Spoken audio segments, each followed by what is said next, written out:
Well, I mean, did I tell you that when I was in high school, I was the anonymous horoscopes writer for my school's newspaper? No, tell me People more. people loved it. So why is mysticism so dangerous if you want to become a space-faring civilization?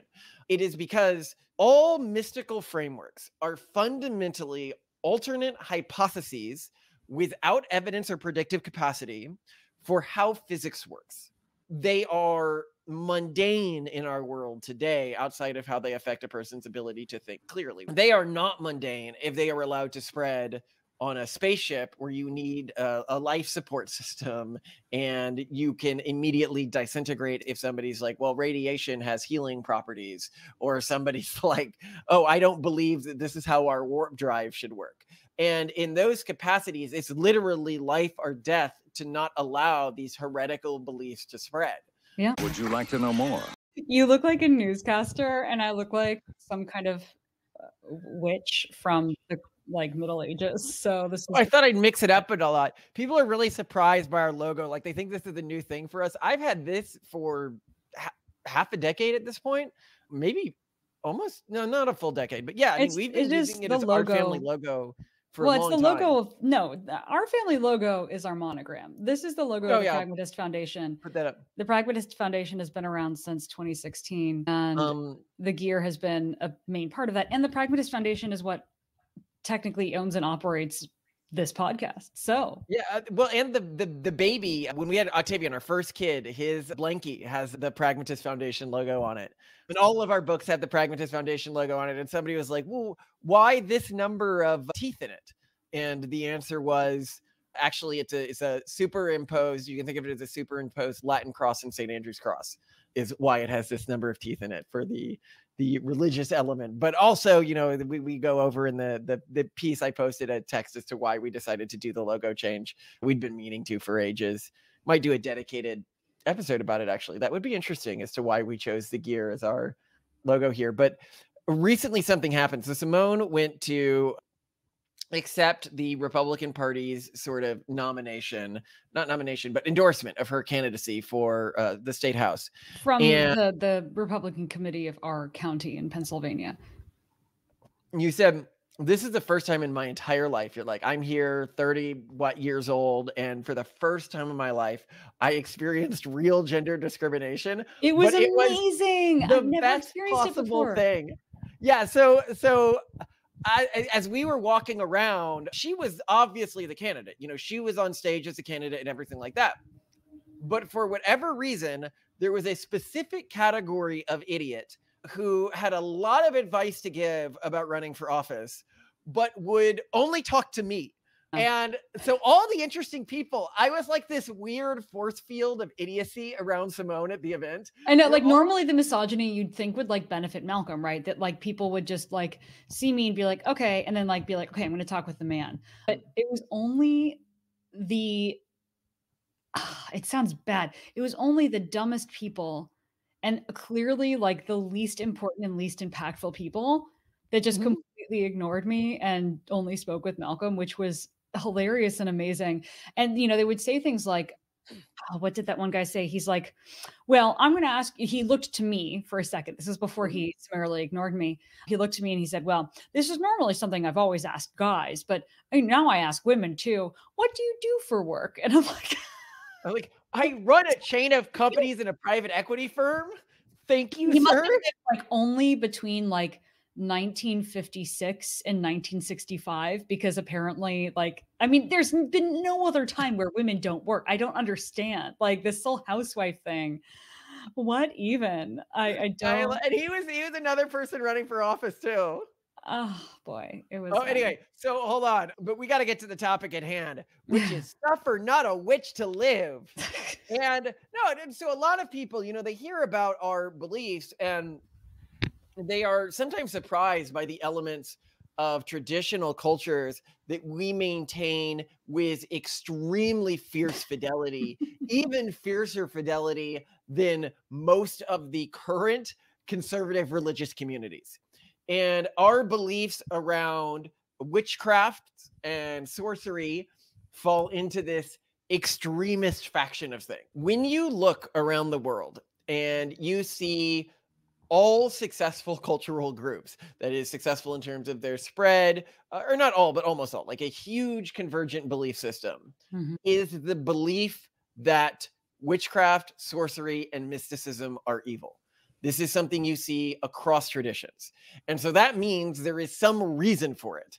That reason could either be that it is actually evil, or it has some negative consequences on the traditions that allow its practice at high levels. But another thing that's really interesting is they often frame it as being evil in the same way. So it's usually not just that it is broadly evil.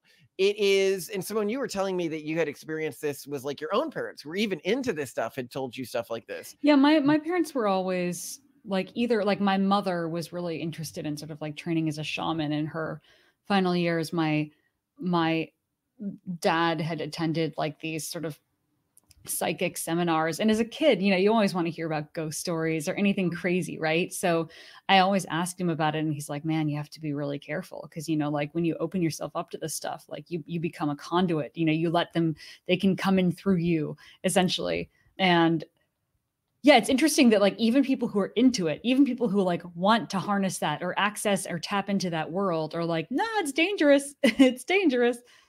You were telling me that it fucks with your head.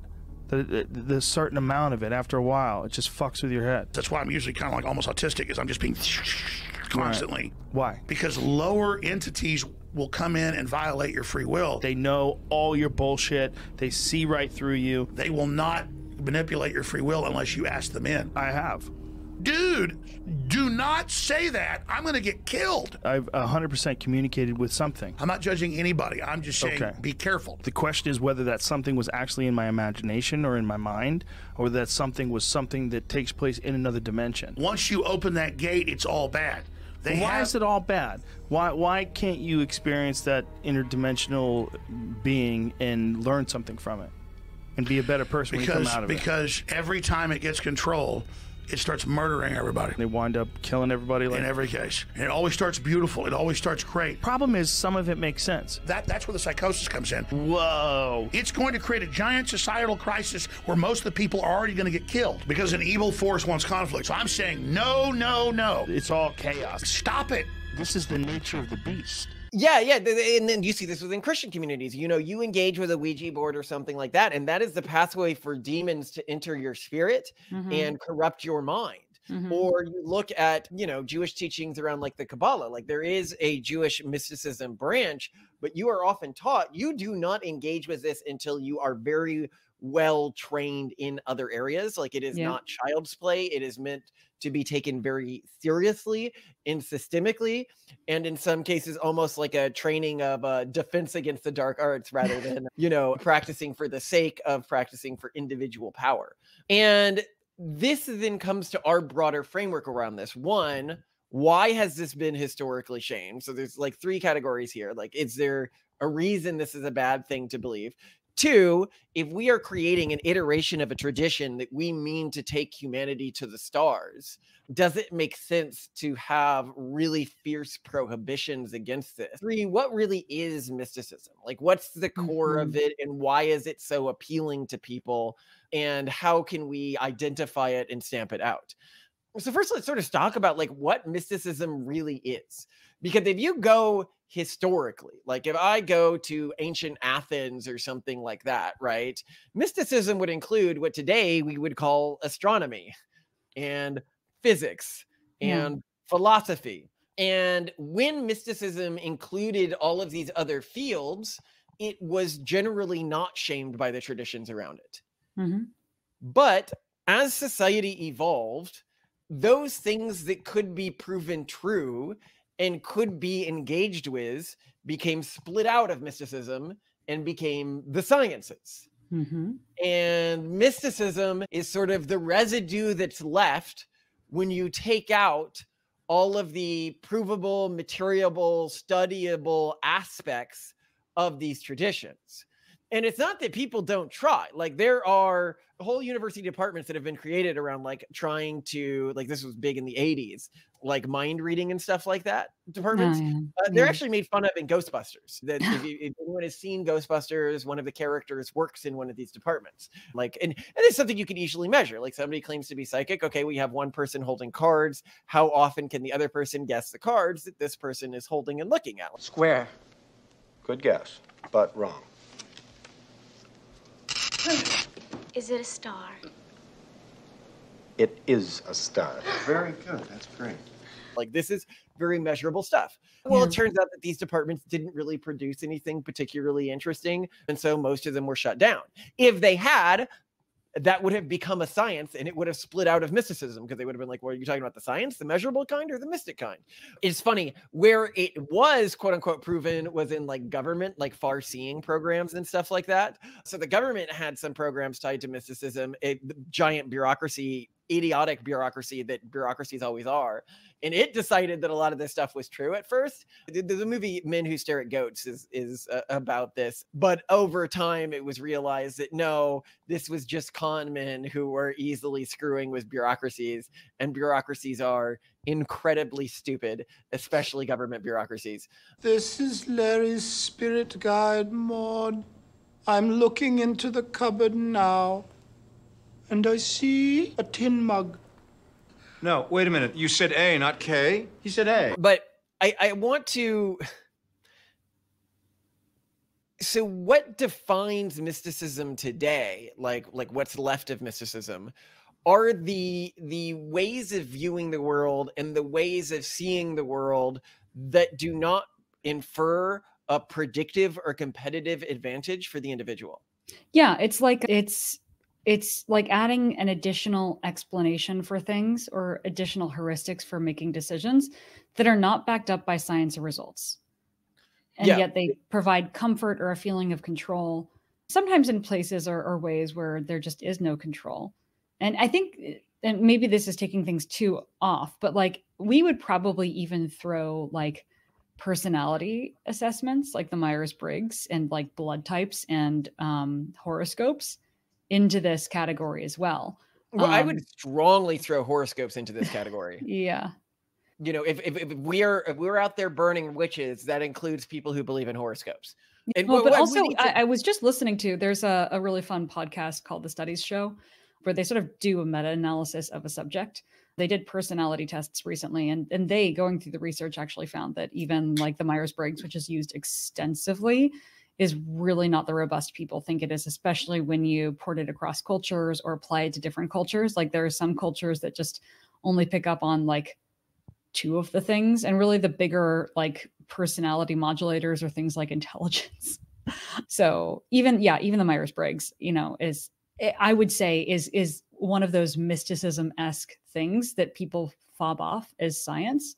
But that has, it falls into that category of this thing that people really like to use to explain things or predict things that doesn't actually track with like very predictive or solid results. So this is actually really interesting because the Myers-Briggs is a good way of showing how we determine when something is witchcraft versus not witchcraft, how we determine if it's mysticism versus not mysticism, right? Mm-hmm. Yeah.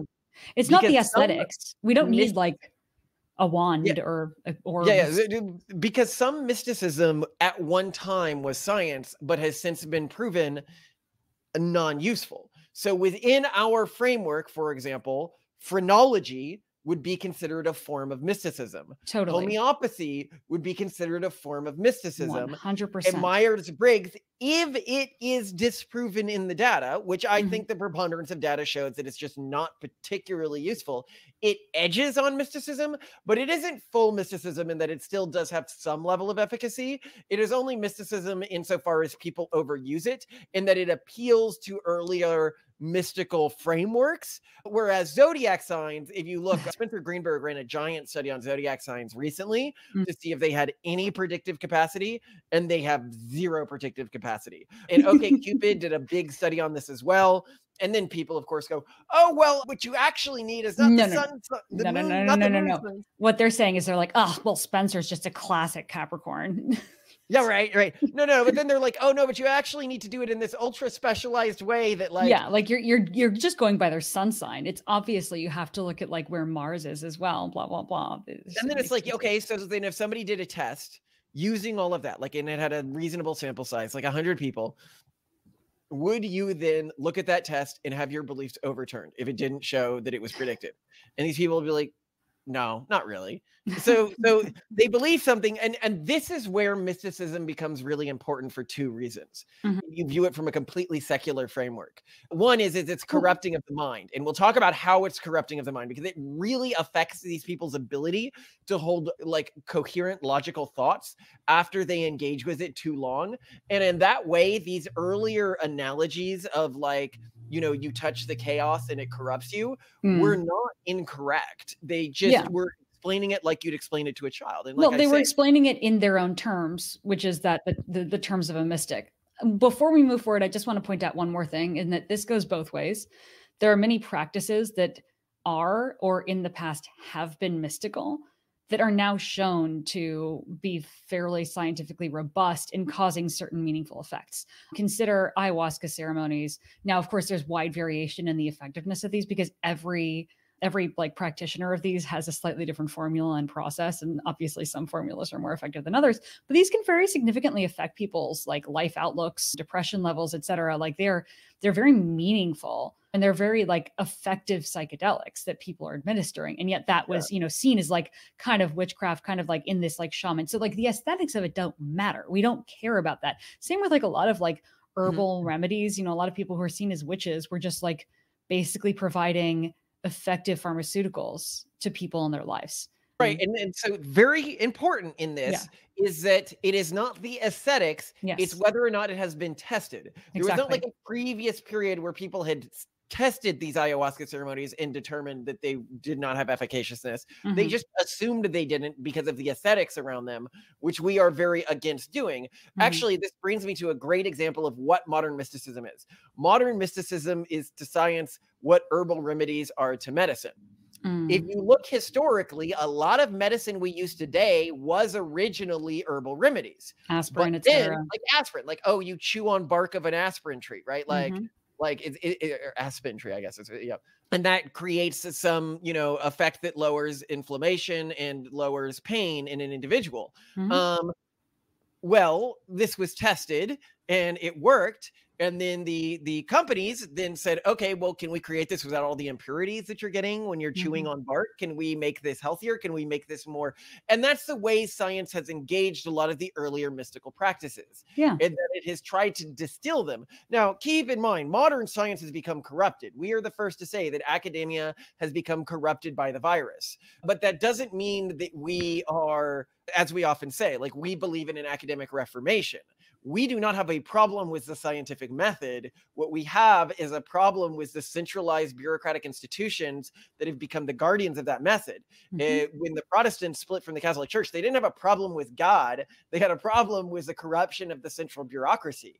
And this is the same way we relate to things like mysticism. But I need to go further here. So why is mysticism so dangerous if you want to become a spacefaring civilization? It is because spacefaring civilizations need to have portions of their population that live on spacefaring ships. These are ships that are going to function on the edge of science, whether it is their life support systems, the cutting edge of science, or their, faster than light propulsion drives, or their, near speed of light propulsion drives. All mystical frameworks are fundamentally alternate hypotheses without evidence or predictive capacity for how physics works. That is what mysticism fundamentally is. Whether you are talking about ghosts, or you are talking about the zodiac signs, or you are talking about, God forbid, we take a very anti-mystical framework, so anti-mystical that many religious traditions, now keep in mind, this is only within our tradition that we treat this so harshly, the human soul. All of these are alternate hypotheses about how reality works and belief in alternate physical planes and stuff like that behind reality. And as such are forms of mysticism.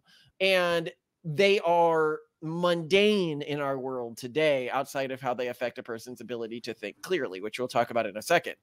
they are not mundane if they are allowed to spread on a spaceship where you need a life support system and you can immediately disintegrate and be exposed to space if somebody's like, well, radiation has healing properties, or somebody's like, oh, I don't believe that this is how our warp drive should work. And in those capacities, it's literally life or death to not allow these heretical beliefs to spread. Yeah. And they need to be prosecuted within these communities. And people can be like, how does this correlate with your views around religious pluralism, right? Which is really interesting. So we still believe in religious pluralism, but remember, we believe in the concept of a tesseract God.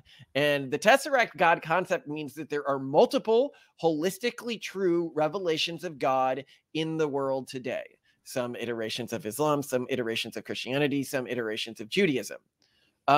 None of those we think are iterations that lead heavily into the mystical arts.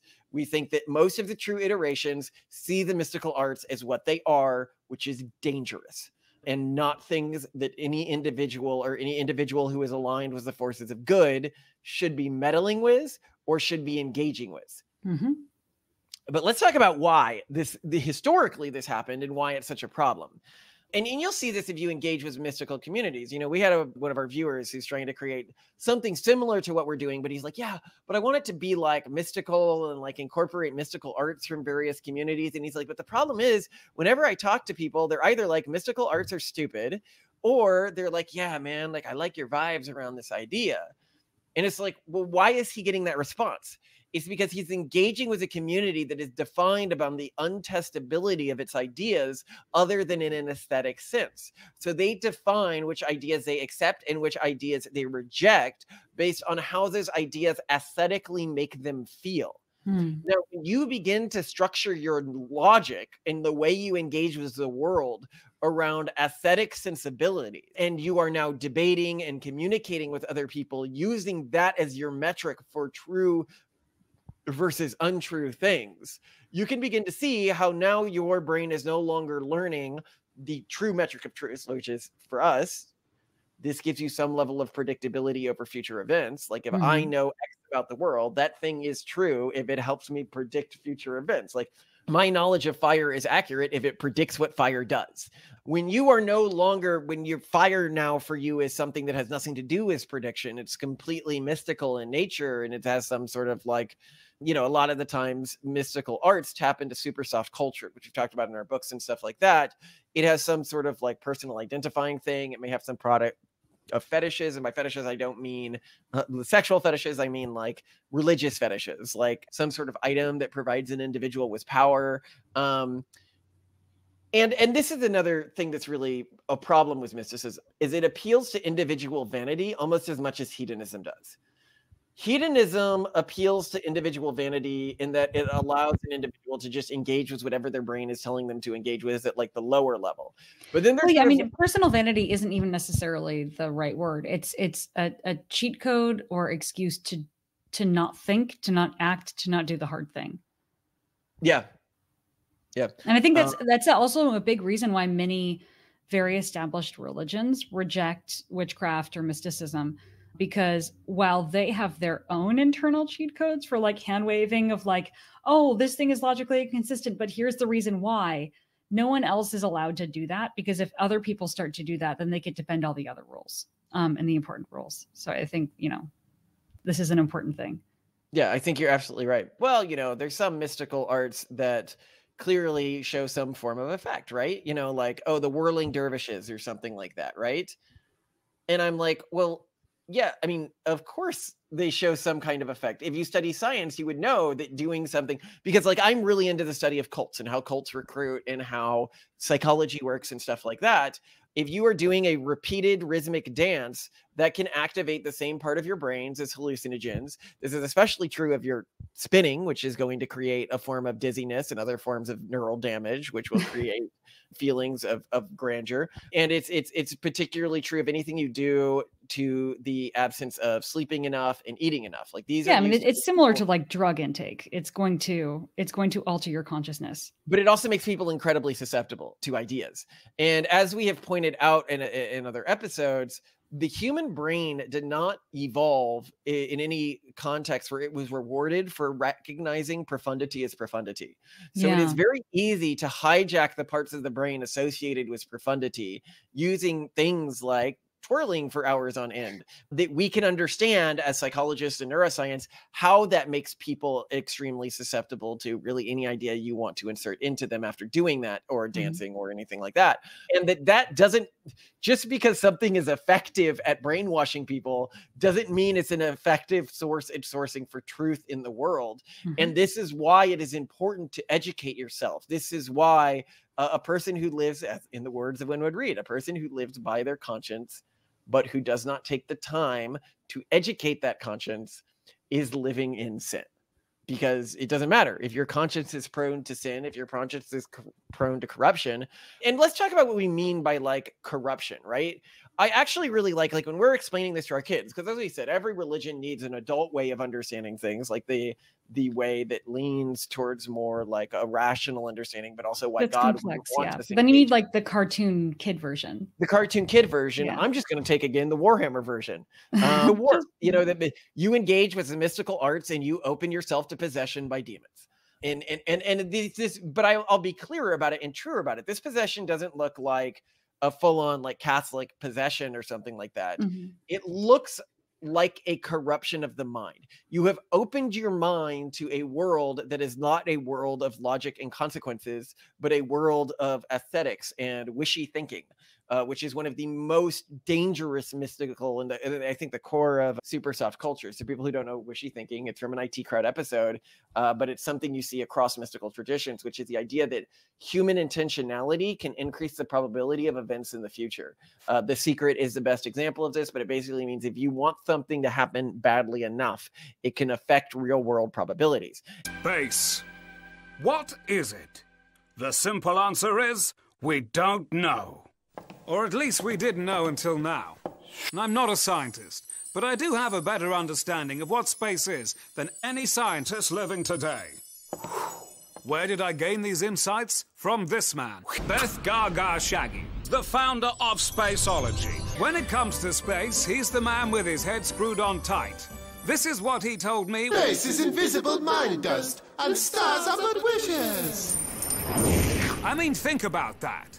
That means every star you can see in the night sky is a wish that has come true. And they've come true because of something he calls space star ordering. Space star ordering is based on the twin scientific principles of star maths and wishy thinking. If that doesn't convince you, well then, maybe you just don't deserve to get what you want. You're a skeptic, Jen. You should be more like these. They can't get enough of my space star ordering story. How did the cosmos grant you a helicopter? Well, I visualized the thing I wanted. In my case, it was a helicopter. I drew a picture of the helicopter on a piece of paper. A couple of days later, bought myself a helicopter. Explain that one if you can. And now you see what we mean when we talk about this being an alternate hypothesis for how the physical laws exist. But an individual who gets invested in this will have a very easy time in terms of confirmation bias and stuff like that. These beliefs persist intergenerationally among some communities because of their effectiveness at hijacking the human brain. Is there a way to prevent this from happening to a person's brain when they engage with mystical arts? Previously, I would have said no, but I have some disconfirming evidence recently which has made me rethink this particular topic.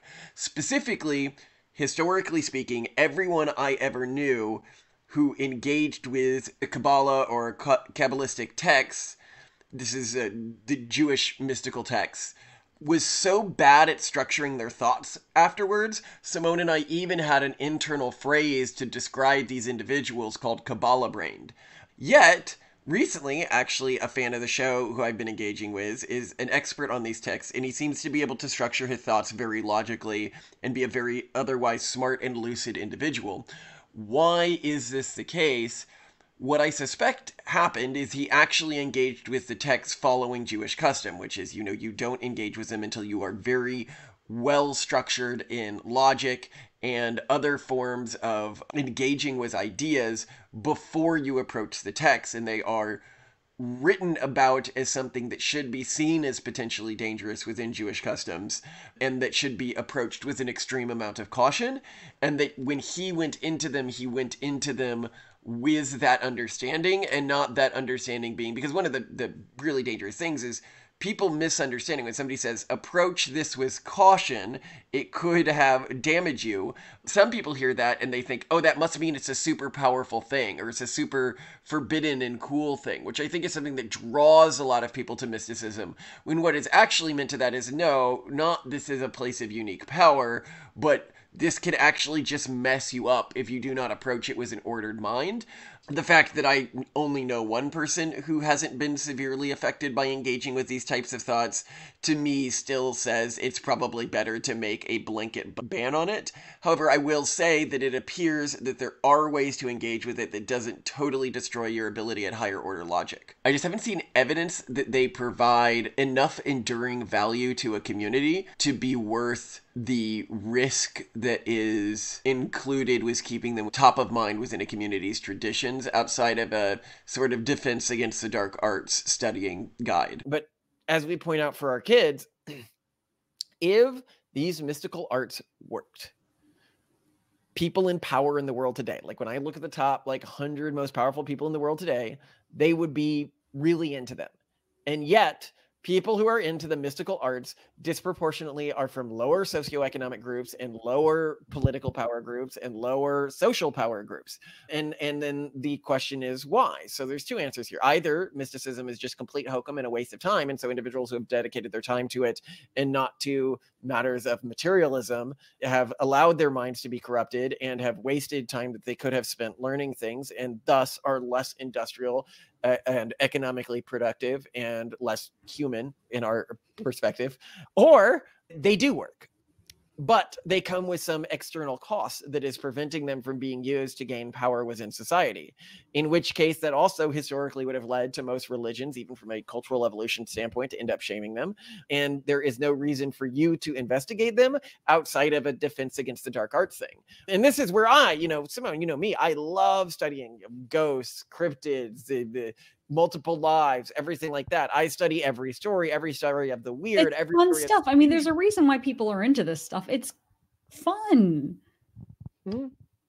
And even within our school system, we have a whole branch of the tree called Dangerous Ideas that basically goes into every single one of these branches of conspiracy theories and mysticism and stuff like that, and allows people to go as deep as they want to go within these ideas in terms of personal education.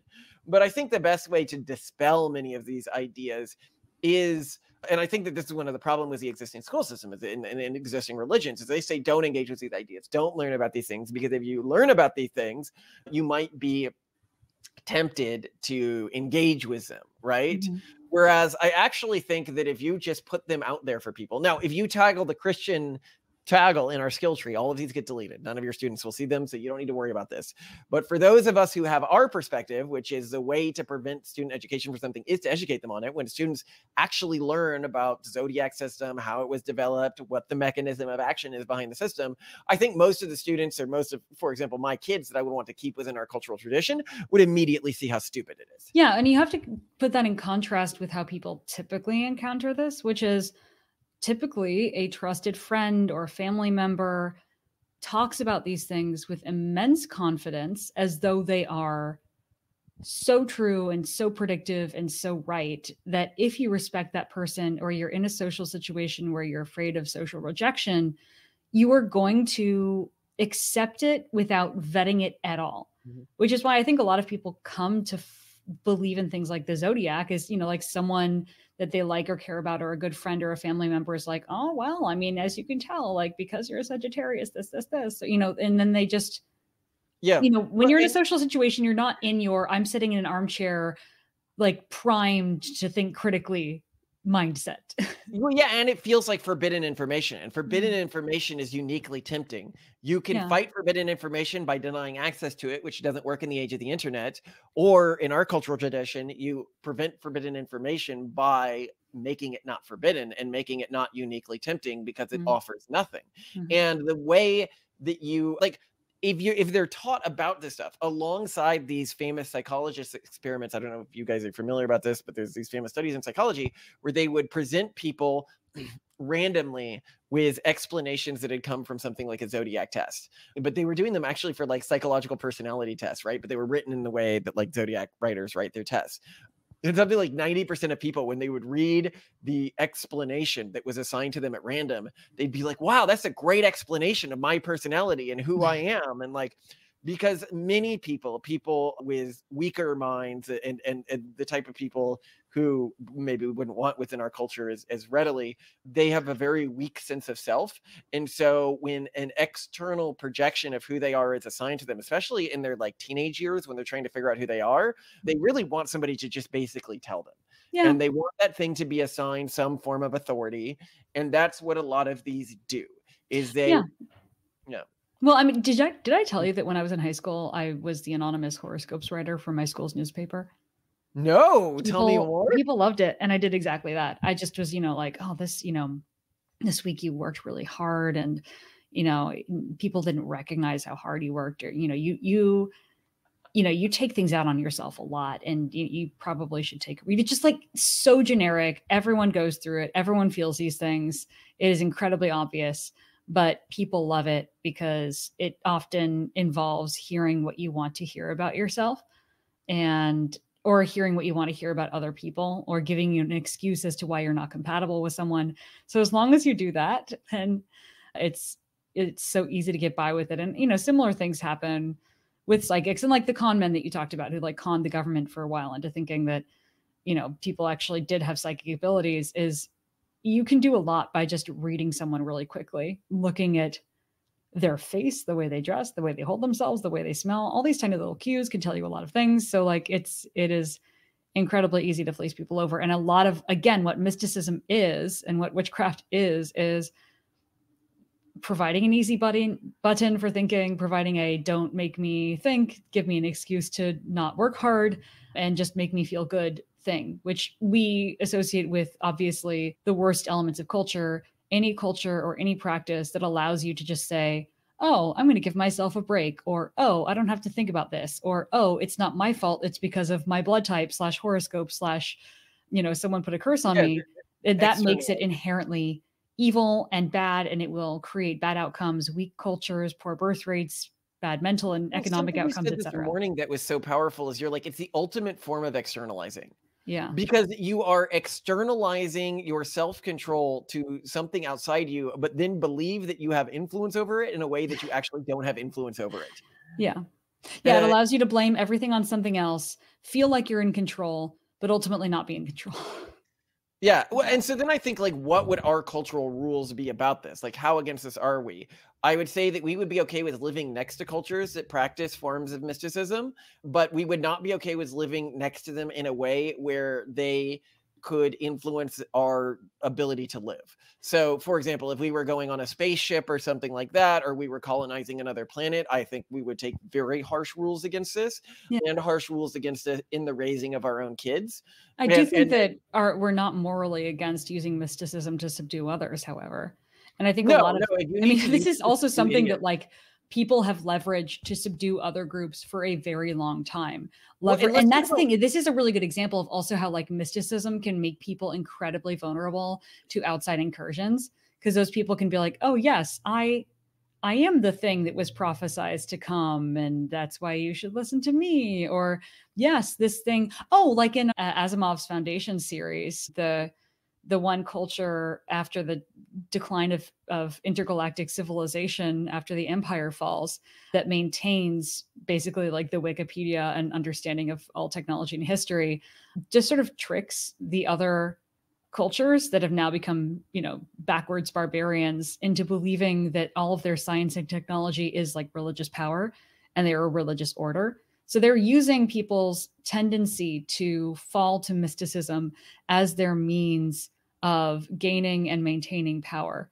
So like sexuality, mysticism is something that should be studied to understand how to manipulate the weak-minded, but also understand that in your study, you are learning how to guard yourself against those who would use this power against you. Yeah, mysticism is like sexuality, fun.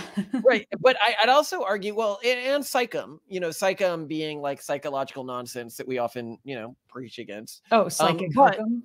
psychic hokum, yeah. Ah. Well, I know what I'm talking about is like modern day psychology movements that are used to manipulate people. So the interesting question here is, if mysticism is so dangerous, and if so many religious traditions have converged on the teaching, don't engage with mystical stuff, it is not good for you, why does it intergenerationally persist as a teaching within some of the most successful cultures in human history? With obviously the probably big example within the Abrahamic traditions being the Kabbalistic teachings in Judaism. And if you look at other Jewish writings, it even says a third of your time should be dedicated to Kabbalism, 1/3, Mishnah, 1/3, I can't remember, but anyway, yeah, 1/3.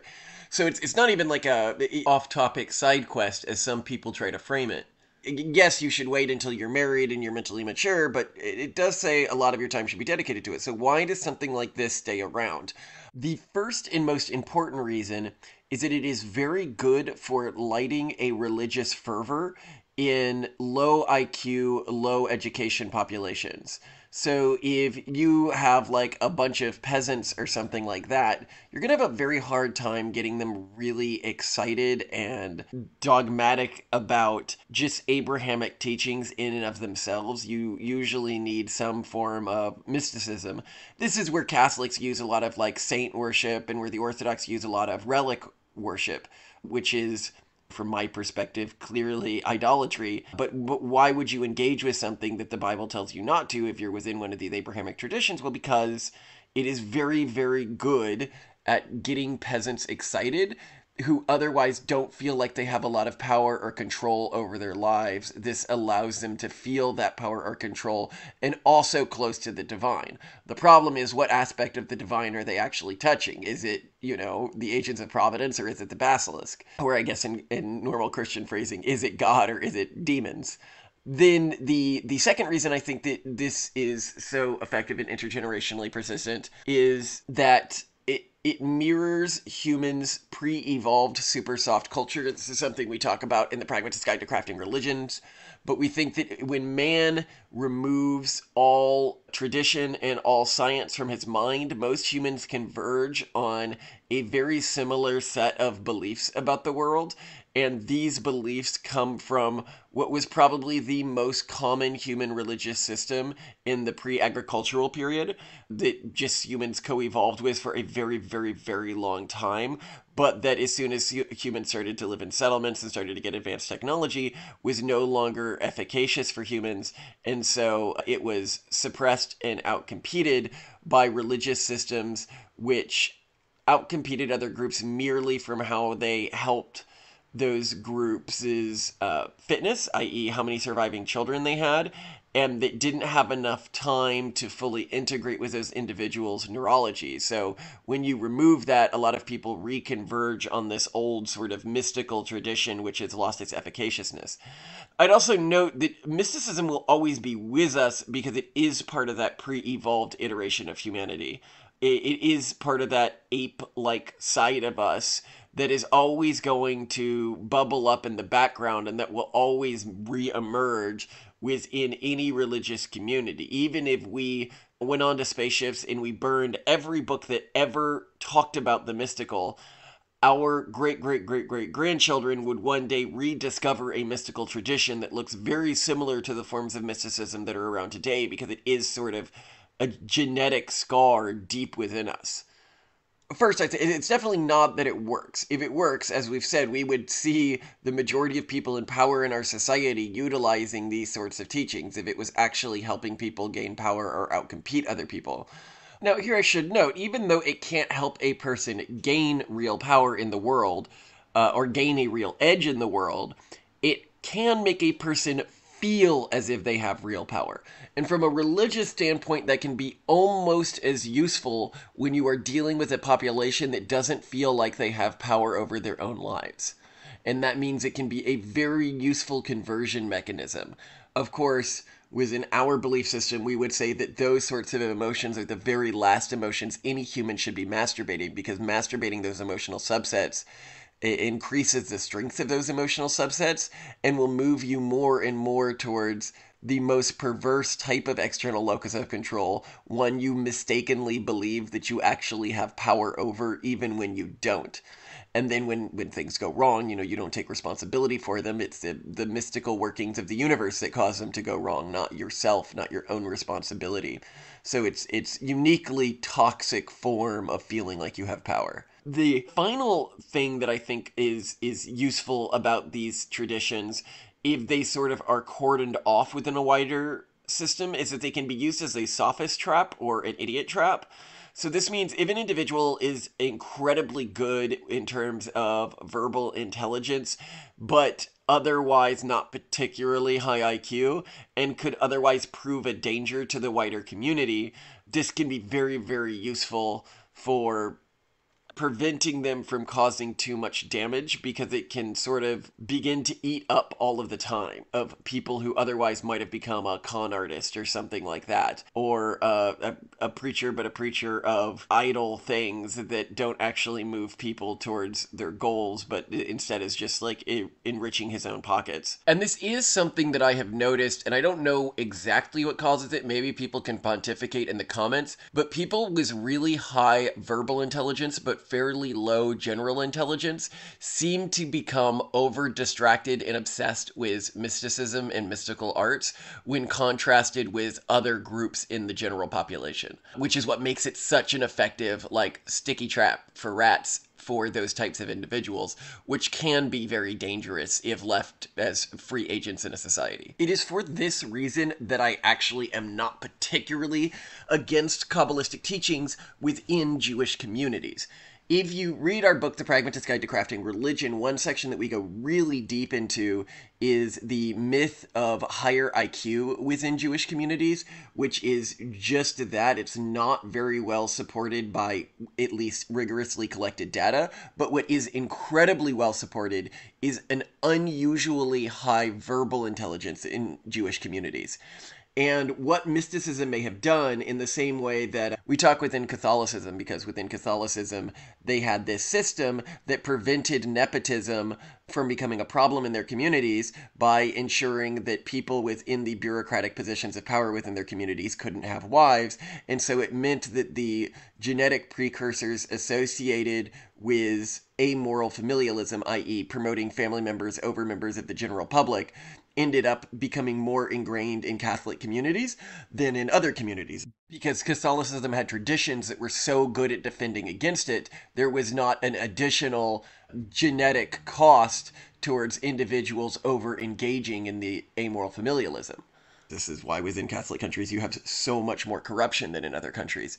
Well, I think something very similar happened within the Jewish community, because it had such a good defense interculturally against extremely high verbal intelligence individuals becoming a problem for the community. It allowed verbal intelligence to concentrate at a genetic level within their communities that would have been very deleterious to other communities, and removing Kabbalistic teachings or practices from a Jewish community would cause these free radicals to spill out into the community and begin to cause a lot of damage. So weirdly, this is one of those areas where I would just give Jews a pass, not because I think that their mystical teachings are accurate or give them any sort of an edge through the teachings themselves, but because I think that they confer benefits uniquely to their community and have been vetted for a very, very long period of cultural evolution for doing just the right amount of good for the community without becoming an overt obsession for too large a population or swaying too large a population towards inefficacious traditions or alternate belief systems about physical reality. Wait, but if Jews were able to use mysticism to get a higher verbal intelligence within their population, why would I not encourage other populations to use a similar tactic? The answer is fairly straightforward. We now have genetic technology, and you don't need to inject your tradition with something efficaciousness outside of the way it impacts the genetic selection effects of your culture into a culture anymore. So there just isn't a need for this to get the advantages that the Jewish population was able to glean from this unique cultural technology. But Ah. the final trait of mysticism, which is really important to note, is if you look in our relationship and sexuality, like the Pragmatist Guide to Relationships, the Pragmatist Guide to Sexuality, if you look at our other videos on the topic of how love works and how some religious systems utilize love to trick people into seeing, mysticism doesn't just hijack people's brains by tricking them into seeing the profound where the profound doesn't actually exist, like manic dancing. Obviously, that's not an actual profound experience, but it's very good at tricking them into feeling love. And love can be feeled whenever you're thinking about a concept that holds a lot of basically like mental volume in your mind. But one way you can trick a concept into holding a lot of mental volume in your mind is by holding a concept that is itself illogical and therefore constantly expands. One way that some Christians do this is like the concept of the Trinity, 3 separate things, but that are also one thing, and then meditate on that, because that is intrinsically a paradox. It fills up a lot of your mind, and then when you see that thing as protective and loving, it makes you feel this feeling of love, which makes you feel that there's some truth behind it. Mysticism does that all the time, and for that reason, it is also uniquely tempting to people who cannot find true love in the world because they are acting in ways that are selfish or self-aggrandizing, which mysticism enables because it tells you that you have powers or importance that you don't have.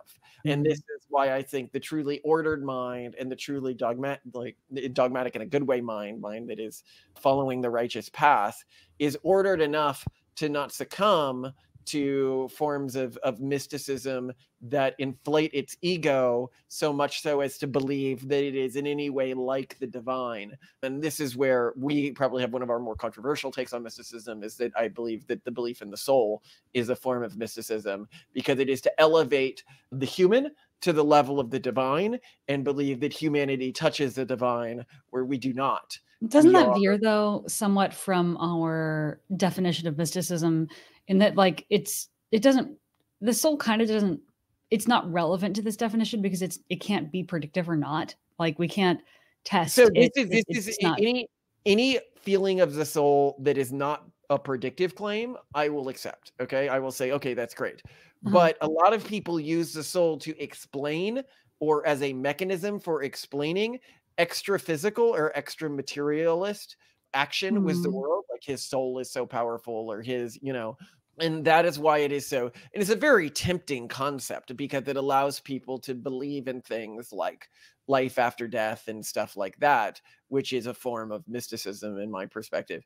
But again, this is an area where we would probably be a bit more flexible. If somebody believes a form of mystical tradition, which is actually an old Abrahamic revelation, I would be willing to say, okay, you can come to space with us. Like, we can cut some slack here, so long as you're not using it to inform your decisions about physics or inform your decisions about the powers that you have. And so long as you do not use what I guess I'd call soul magic, like trying to engage this extraplanal realm in terms of impacting our existing realm. That is where I would draw the one line. But I would say for members of our family, we would see it as a form of mysticism, self-masturbation, and an offense to God, in that you are claiming to be of the same kind of thing that he is, in which humans are not, from our understanding. Okay. Yeah. That broadly checks out. I was thinking more about when delineating whether witchcraft is okay when done in the name of Abrahamic traditions. And I think looking at the various forms of it practiced under the guise of Catholicism are a good example. So one that I would say is solidly within the realm of okay is exorcisms, because that is specifically invoking extraplanal powers for the sole purpose and only purpose of directly combating the perceived extraplanal powers of others. On the other side, when you look at things like saint worship and reliquary worship, I see that as being a really muddy middle ground, probably bordering on just blatant witchcraft.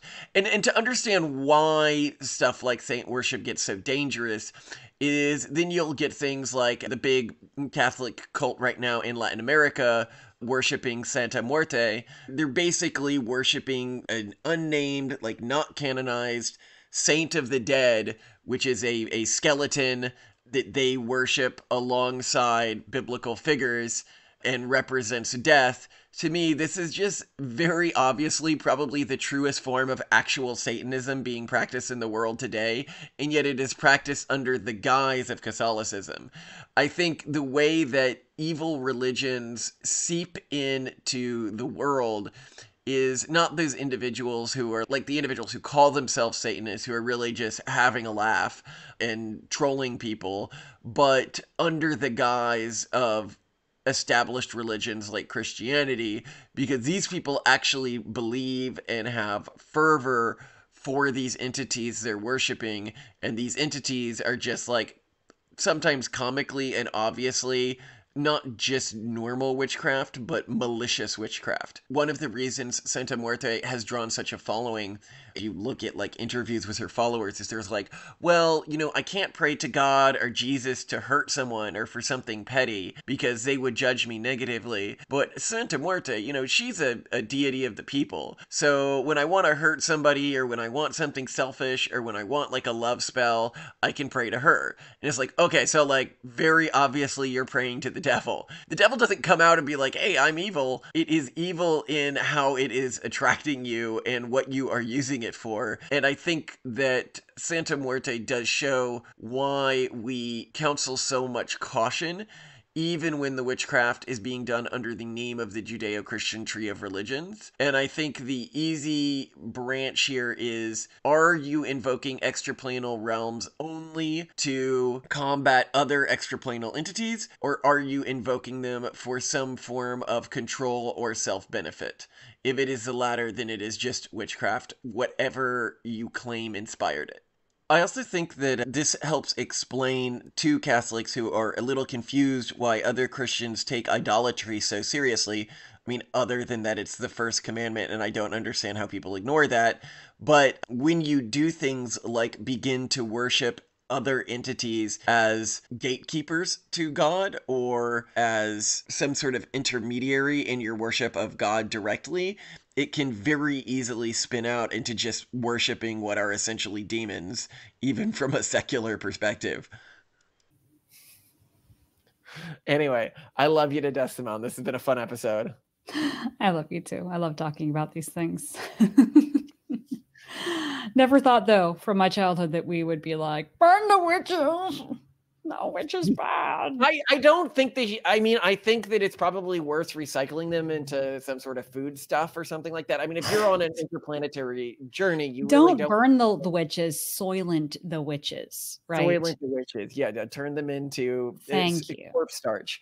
But just be aware that they are a danger, and it can be thought of as chaos corruption, basically, and that it will spread if not stuffed out at the earliest stages within communities that rely on things like a rigid understanding of physics to maintain their lifestyle, which just isn't a thing today in the world, but it will become one. But I really do think that the cure for is so simple, and it has to do with how you learn about it. If you learn about it from in a logical educational format where you're understanding the framework of it, its origins, and its efficacy, you will learn the right way. You'll learn in a way that doesn't corrupt you. If you learn it in a social environment where someone that you trust or are trying to gain social credit with presents it to you as though it's reality, and you respect them, you're so screwed. You're incredibly screwed. Yeah, well, and I should note here that from this understanding of physics, beliefs around genetics that are not based on science, but based on, you know, as we call it, justicalism, like humans don't have genes, or human genes do not influence their personality or etc. Like the way that they interact with the world. Like human genes stop right here. No genes go above this part or influence anything that happens up here. That's a form of extreme and very dangerous mysticism, because it is outright science denial. And it is science denial in favor of a hypothetical alternate framework for the physical reality of our universe, and a very dangerous one, because communities that engage with that intergenerationally, now that all humans basically live, because, you know, half of humans used to die, are going to have an accumulated genetic load that will lead to them becoming dangerous mutants. And when I say dangerous mutants, I mean mostly dangerous to themselves. They're going to basically be big balls of cancer. But you'll also likely see negative psychological effects, not discordant with the jolly heretic, spiteful mutant theory. Ah, yes, the classic. Anyway, I love you to death, Simone. I love you too, Malcolm. Okay.